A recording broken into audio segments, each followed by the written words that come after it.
Hi everyone, welcome. You might be wondering, what is it that we're looking at here? Looks like we're looking through some really dingy plastic, and off in the distance is something, but what is it? It's actually my VermiBag Mini, as viewed through the inspection portal.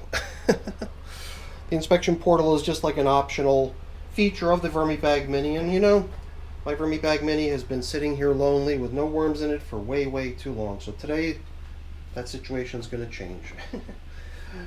So even though usually I'm running my worm systems and bus boxes, as you can see, today we're going to be moving some worms into the largest of my systems. The only system that I have which I classify as extra large in size. And you know, when the worms get put in there, they're going to be given some nice dry food, some worm chow. I've even got some breadcrumbs in that other can over there. And then they're going to get a really cool top covering.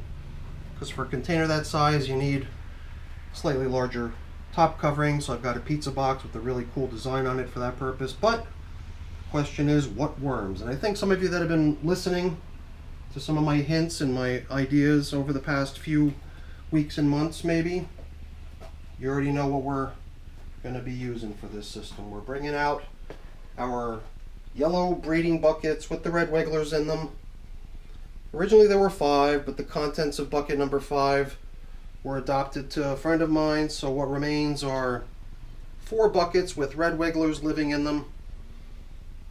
These things have not been fed in 50 days, with the exception of one little treat that they got 20 days ago, a little piece of pumpkin or a little piece of watermelon, I believe. But other than that, for 50 days now, I've been treating these systems as foraging. This arrangement over here might look unusual to you, because I actually had these sort of tipped on their side, trying to blow some air in there to get the material in those a little bit more dry. The materials in buckets number 1 and 2 seem like they're in great shape. So we're going to simply dump the contents and then feed. So not too much of a complicated game plan. I'm going to put on a glove and we're going to get to work. Okay, you can see I've got my glove on. My glove is visible through the inspection portal of my VermiBag Mini.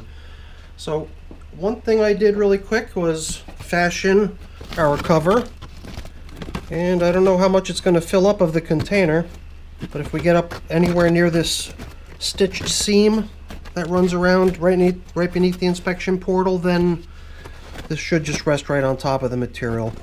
I guess I could even sort of bend up some of these little tips so that it can fit further down into the hole. I've got my buckets all teed up as well. They're right behind me. It's really just a matter of pouring things out. And my idea was to go with buckets number 1 and 2 first, because buckets number 1 and 2 are a little bit drier, I think, and by having the more damp material up near the surface, it'll have a better chance at drying. So out comes the covering, and there's another thing down in each of these systems that's going to be coming out as well. So let's see if I could simply proceed with the emptying of the bucket, and then we'll play around with its contents once it's in its new location. Let's see if we left behind any worms attached. Well, there are a few, and they're right at the bottom. A couple of them got stuck to the side of the bucket. Not too many. I think I should be able to scrape them up, but maybe I'll put a little pause in between each bucket emptying, where I'll have a chance to pull together whoever didn't make it.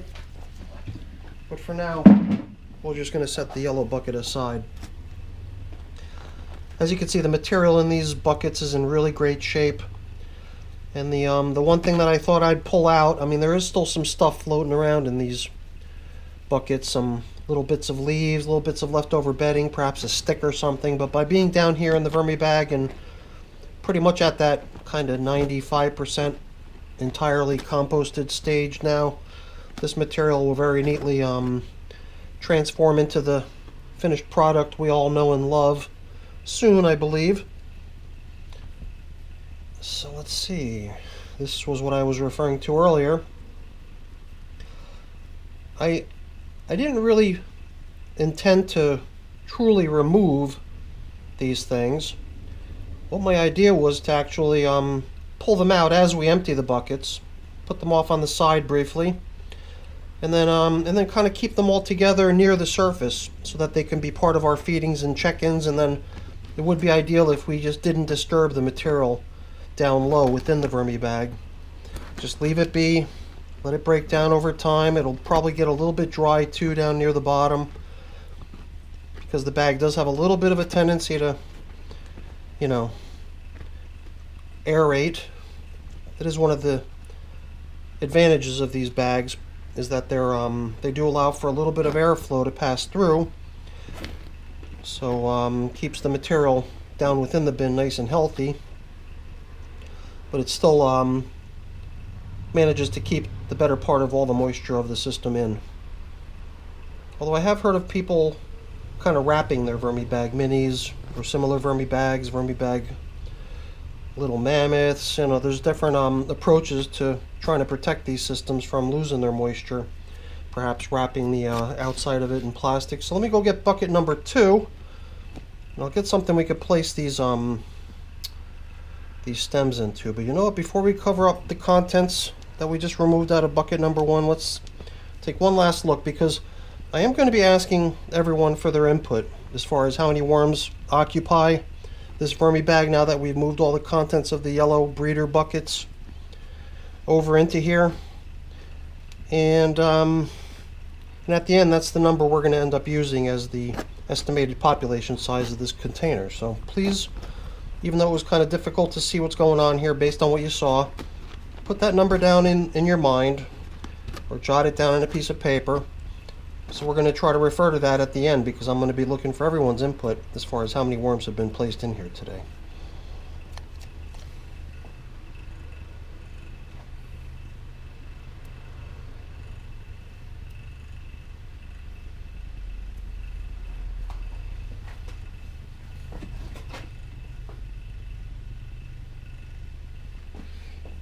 Alright, so as I was letting these little worms get settled in, I was picking worms out of the yellow bucket too, trying to rescue any that were stuck to the container. And then I thought to myself, yeah, why bother? I'm just going to take that bucket outside anyway and rinse it down with water, so any worms that are stuck back in the yellow bucket simply get released outside into my garden.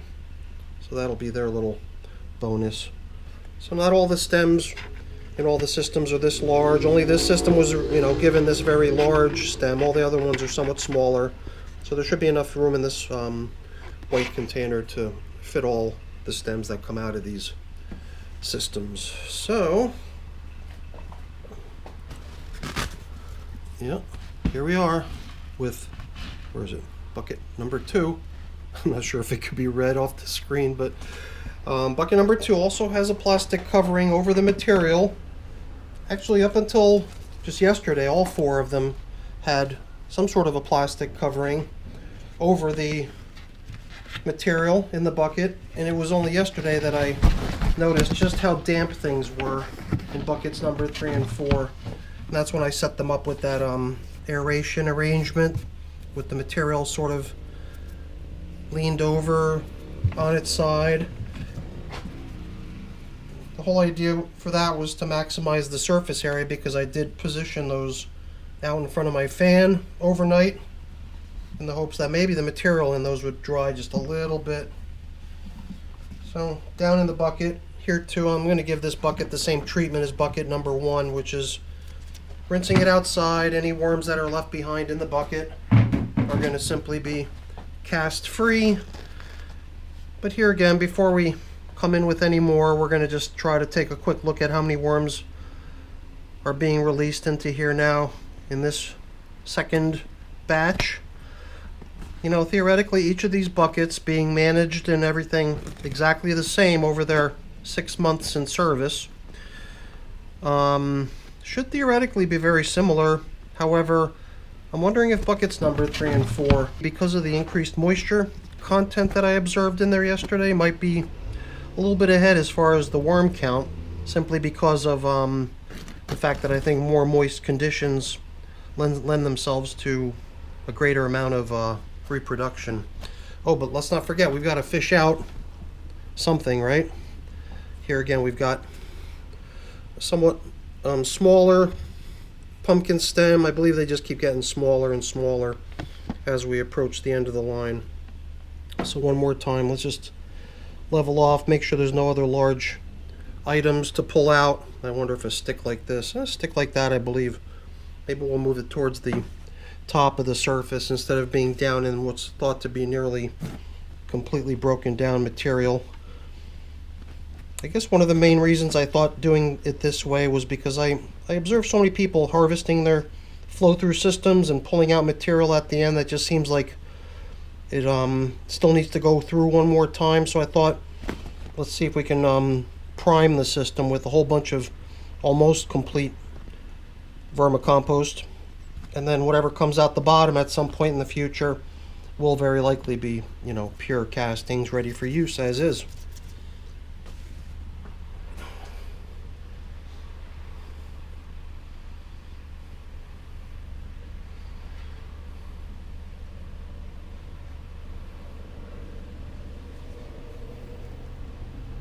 So now in the case of buckets 3 and 4, I already have the pumpkin stem sort of separated from the material, since I had left it arranged kind of unusually up on the side of the yellow bucket. And I think the reason things got a little bit more damp in buckets 3 and 4 is because the plastic covering was slightly larger than what was in buckets number 1 and 2. Just that little bit of extra coverage seemed to prevent that little bit of airflow going around the side of the container, allowing for it to maintain just the right moisture level in buckets number 1 and 2, whereas a little bit of extra plastic coverage allowed things to, for me I believe, get just a little bit overly damp. And well, here we are looking at the contents of a system that might have been a little bit more damp lately over the past I don't know how long, and now we get to sort of judge whether we believe perhaps this system has maybe more worms in it than the other two that we've seen so far. Could it be that the more damp systems were, I don't know, possibly causing a little bit more reproduction? Oh, I forgot. Some systems actually had 2 stems in it, so I wonder if we left behind a stem. Something tells me, I don't know, something about bucket number 2 was such that I think there was 2 stems, but one of them was smaller and might have already deteriorated. So maybe in bucket number 4 we'll find 2 stems as well. But the collection's adding up pretty nice. So once again, I'm going to let you take a quick look at what we just released into the VermiBag Mini out of bucket number 3. Hopefully you're keeping tabs on what your estimates are. And you might also be able to see how the material is a little bit more clumpy due to its slightly higher moisture content. Alright, let's let these guys settle in. We'll go get bucket number 4.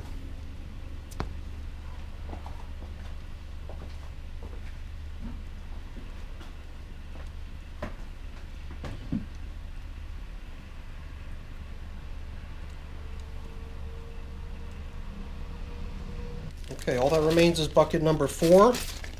And here again, it was a slightly larger plastic bag that was covering the contents of bucket number 4. Again, leading me to believe that the material in this was a little bit more damp than it needed to be. And here too, I thought I had the, here it is. Yesterday too, when I was arranging the material, I took the pumpkin stems. I think this might have been a part of this pumpkin stem, but already chipped off, and there might be other fragments of it already broken off of it as well. Since we're down to placing the last bucket in here, I thought that now, since we're going to have this bucket full of material to cover up with, now might be a good time for us to just bring back these objects, and presumably we'll be dropping in enough additional material with which to cover everything up for the most part. And this way these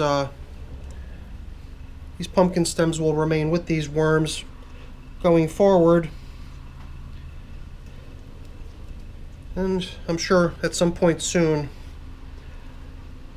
these will all break down pretty good, but they're still in progress, so figured why not just keep them with the worms. So let's not lose these 2 little guys. Wasn't really my plan to take this outside too. There was only 2 little worms, so we got them off, and now we can proceed with the last bucket, bucket number 4, going in now. And once again,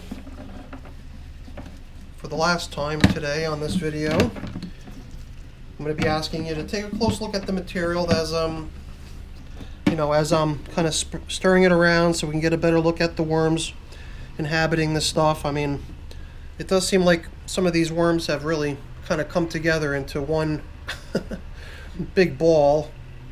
Perhaps they didn't like the way I had arranged the contents of their bucket to begin airing out and to dry out a little bit. And I mean, yeah, the material's not so wet that it's turning into big, massive, muddy clumps. Thank goodness. I think I caught it before that could happen. So I'm sure that the worms really like it because it is on the borderline of being too wet, but it certainly isn't too wet. I think that the material here did sort of get caught in time to prevent it from getting that way. Really nice stuff. All right. Don't forget, please give me your estimates. I'm really looking forward to seeing everyone's comments.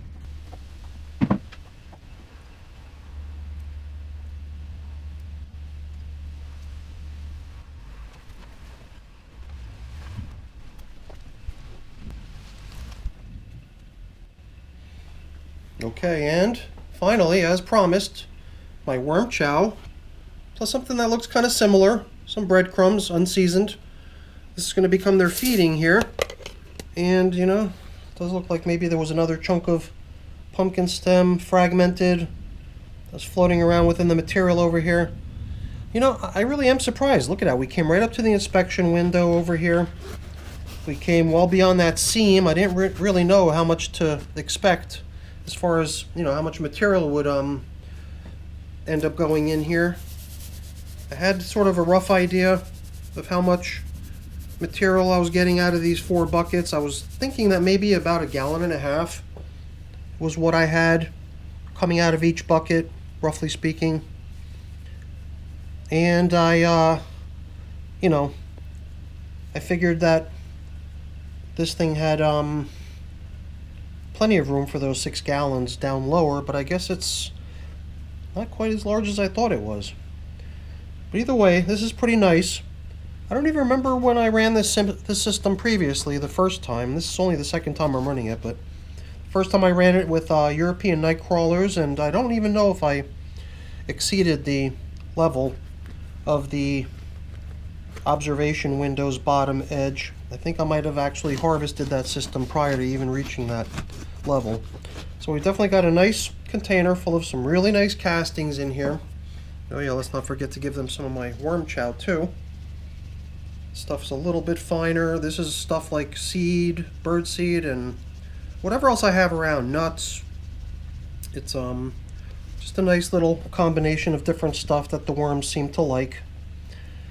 And originally when I launched these yellow breeder buckets, they were getting only worm chow. They never got any bedding either.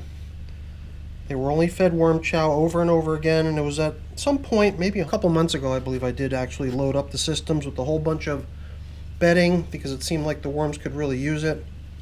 And